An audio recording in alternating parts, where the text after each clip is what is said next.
హైదరాబాద్లోని పలు క్లబ్స్ పై అర్ధరాత్రి Telangana anti narcotic bureau Cyberabad SOT పోలీసులు రైడ్స్ చేశారు. మణికొండలోని కేవ్ క్లబ్ లో రైడ్ చేయగా డ్రగ్స్ తీసుకున్న వారిని పట్టుకున్నారు. ఇక అదుపులోకి తీసుకున్న 59 మందికి పైగా డ్రగ్స్ పరీక్ష నిర్వహించగా 24 మందికి పాజిటివ్ వచ్చినట్టుగా తెలుస్తుంది.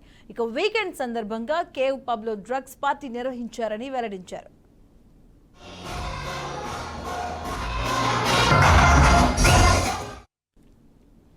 ఇక దొరికిన వాళ్ళంతా 25 నుంచి 30 ఏళ్ల వయసులోపు వారేనని అన్నారు. డ్రగ్స్ టెస్ట్ లో పాజిటివ్ వచ్చిన వారిని రాయదుర్గం పిఎస్ కు తరలించామని పోలీసులు వెల్లడించారు.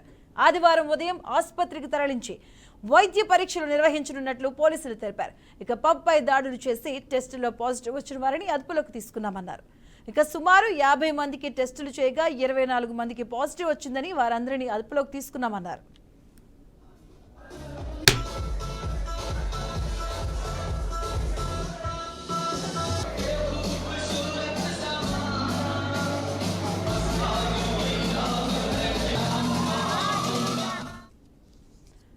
ఇక ఇందులో పబ్ నిర్వాహకులు డీజే ఆపరేటర్లు ప్రధానంగా ఉన్నారని తెలిపారు. ఇంకా ఎవరెవరు ఉన్నారనే కోణంలో దర్యాప్తు చేస్తున్నామన్నారు.